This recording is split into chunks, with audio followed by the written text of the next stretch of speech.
Well, folks, are you ready for hyperinflation? Hopefully, if we're lucky enough, the government will send us all enough money so that we can burn it to heat our homes this dark winter. Because, well, that's about all it's going to be worth if they just keep doing this. Thank you all for watching. This is the Prepared Homestead, and I'm Travis for you first-time viewers. They're getting kind of used to this, just sending out money. And, I mean, if you can send out $600 to everyone, if you can send out $2,000 to everyone, why not just send it out every month? Why stop at 2? Why not 5? Why not 10? How about this? Let's send every home in America $1 million. Make them all millionaires. Just get it over with. Quit doing this little chump change all the time. Send out $1 million to every home in America. Everyone's millionaires. Problem solved. Economy's great. We'll all go out and we'll party like it's 1999, right? Why not? We're already at over $27 trillion in debt. And it's growing just at a ridiculous rate. This COVID stimulus package, I probably shouldn't even say that on here. It's just a little under $1 trillion, as at least the proposed one. And I know the president said last night that he would, didn't want to sign it and send it back to Congress, and told him to fix it, cut out all the junk, and he wants it up to $2,000. But there's also just the normal spending bill that's coming out. How much more debt can we continue to pile on before hyperinflation starts and our money loses what little value it has left? And maybe is that the straw that breaks the camel's back? I think a lot of us have been wondering that. All the stuff that's going on, at some point, something's going to give, right? It can't all be happening all at the same time and this grand, mighty structure withstand all of it. And maybe this is the one. I don't know. But here's the thing. I believe it's like many things in government, setting a precedent. We did that back in, March or whenever, when the first stimulus checks went out. We set a precedent then. It looks like we're going to do it again. And at what point do we say, well, if we can send out stimulus checks, why not just send out monthly checks? How about just a basic income? Everyone just should have a basic income check. So everyone gets a certain check. That way we know everyone's at least making that much money a month.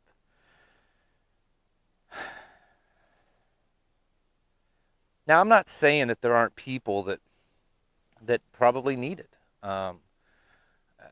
There's certainly a lot of people that's lost their incomes, lost their job, lost their business, losing their homes. There's been a lot of people hurting. And it's not because the market has been bad to them. It's not because they have made poor decisions with their lives. It's because the government has used, by force, it's used its authority to prevent these people from making the money that they want to make, from paying their bills, from keeping up. And so, as much as I dislike government handouts, I'd have to admit that, if you're going to forcefully prevent people from earning an income, then I guess you probably should turn around and take care of them, right? But where do we stop? Where do we draw the line and say enough is enough? And that's the question. Now, this whole deal that's going on with this current one, I'm a little puzzled, and maybe sometimes I try to dig into something a little bit more than it should. Maybe I try to see things there that just aren't meant to be seen. But I find it quite strange that the absolute far, far left people like AOC and Bernie Sanders and Ilhan Omar uh, are saying things that folks like you and I or other patriot conservatives agree with. That's got to be a unique situation. And here we have a president that most people would consider him a conservative, standing up and basically taking sides with people like AOC and Nancy Pelosi. In fact, they agree with him. They agree with his speech last night. And I saw this morning that Ilhan Omar, the U.S. representative out of Minnesota, agreed with the president and said, you know, let's do this. Let's make a clean bill that's just $2,000 for stimulus, and we'll work on another bill separately with all this other junk. Makes you wonder if there's not some other game being played right now. I don't know. Another thing, because there's just so much of this, is all the pork spending. This junk that everyone is irate about. And they're acting like this is the first time. Like, can you imagine that our representatives, at our worst moment in history where America has been down on her knees because of this health crisis, of all times, our representatives are trying to push this junk through? Guess what, folks? They do it all the time. This is normal business for them. It's just that no one ever pays attention to it. This happens all the time, especially these end-of-year bills, the bills that they try to push through before the end of session. This is normal. This is not the first time. Now, I'll admit, I think it's a little ridiculous that you're trying to push it through along with this, health crisis package where there are people out there that need it. And I'm not going to get into the details of that right now. But, folks, this has been going on for years. This is certainly not the first time that they stuff a bill full of absolute ridiculous spending that really ends up lining their own pockets. I know I'm making an accusation I can't back up. I would be very interested to see someone investigate some of these monies that's allotted to be spent in this bill and how much of it goes back to supporters of their campaigns or people that may be able to inadvertently benefit the representative themselves. Pretty sure that that's probably going to be happening. And yet the American people sat by and let it happen. How many of those people that voted for this? And I mean, the country's irate right now. It's not just Trump supporters. It's across the aisle. I mean, the Democrats are irate because of this bill. They're blaming it on the Republicans. The Republicans are blaming it on the Democrats. Back and forth. Politics as usual in Washington, right? But how many of those congressmen and senators are going to get reelected the next time that they run for office? I would argue probably 75% of them. I would say that probably 75% of them will be reelected. And that's normal. And it's sad because it's a good sign of how corrupt and falling apart our system is. America was once a great nation, I believe. But our political system, it is a swamp. If Trump ever said anything that I absolutely agree with, and it's that. Washington is an absolute swamp. And nothing is being done about it. He may have tried. I think he could have done more. Hopefully, if nothing else, this has opened the eyes of a lot of people as to just how bad it is. I mean, in this bill, they gave themselves allotted $25 million for pay raises to Congress, $85 million to redecorating and remodeling the Senate chambers. I mean, come on. The money that was spent for gender studies in Pakistan, do you really think those people in Pakistan care about that? I mean, come on. On and on and on. It's absolutely absurd.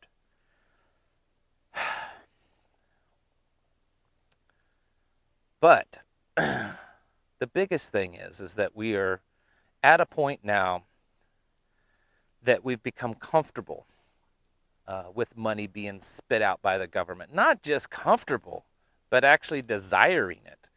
I've seen so many people that would be considered very conservative, traditional conservative people online wanting more money to be sent out, wanting more of a stimulus check.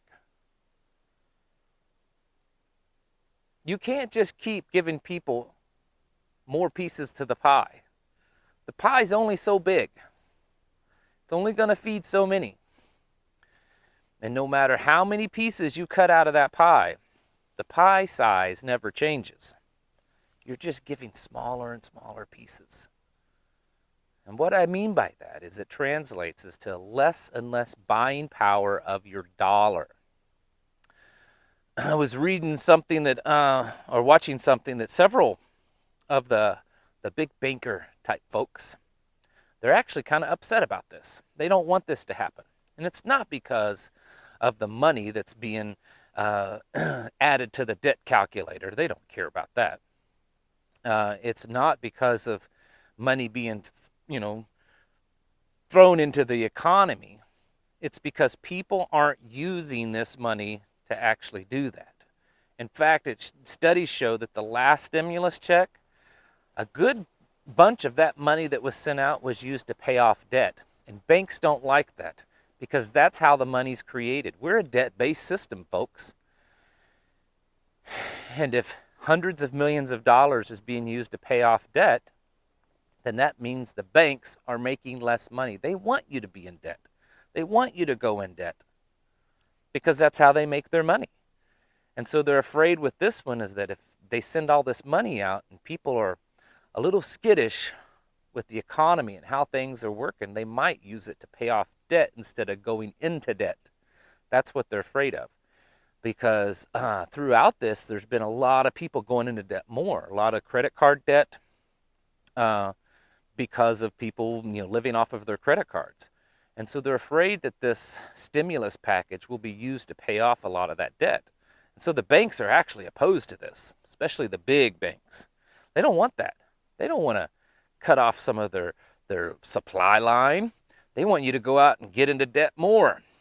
Just get the whole country into more debt. In the end, at some point, it's all going to come crashing, right? I mean, we cannot continue. The Fed chairman, what was it, his name? Powell or whoever his name is. He was quoted a few months back saying that, yeah, we can just keep printing money. There's no limit to what we can do, and that's what they believe. They believe that they can just continually print more and more and more money, add more and more zeros to their accounts. And sure, they can do that, but at some point, the money completely loses its value. And when that happens, it's going to be a really, really dark day for this country. Maybe that's what they want to happen, so that they can unveil a new digital currency, some new global currency. I'm sure that's probably all part of the plan. I mean, it fits with the Great Reset. But folks, if you don't know what happens when a nation's currency loses its value and it hyperinflates, you need to do a little research on Venezuela. You need to do a little research on Weimar Germany. These are just two examples, and there are many out there in history. You think things are bad right now?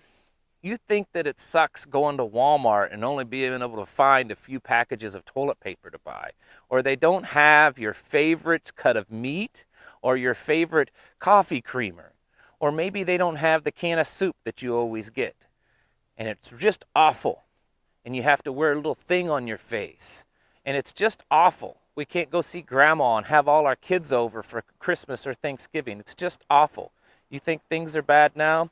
You wait until that dollar hyperinflates, and you'll be looking back on 2020 and begging for 2020 to happen again. Because what's happened thus far is nothing compared to what's going to happen if our dollar loses its value and hyperinflates. And this constant issuing of trillions of dollars and going into debt for trillions of dollars and extending the debt ceiling for trillions of dollars over and over and over again. At some point, that bubble is going to burst. And of all of you that have to be so convincing on how conservative the president has been in the last 4 years, the one argument that I have against that is the amount of debt that he's put us in. I understand there's a lot of arguments, well, you had to go into debt to create money, to create jobs, to move the economy along. I get it. I understand that argument. But the bottom line is we have continually gone into debt at an astronomical amount. And there's no signs whatsoever that it's going to slow down anytime soon. So folks, if you invest money, you should probably get it invested into things that won't be affected when the dollar comes crashing down. And if you don't invest money in that kind of stuff, you should probably invest it in stuff like bullets and beans. Because if we keep spitting out more checks to the American people and more money and more debt, at some point, that one and only pie that we have to eat out of is going to be gone. And then, what are you going to do? It's going to be chaos. All right, folks. Thank you all for watching. Catch you in the next video.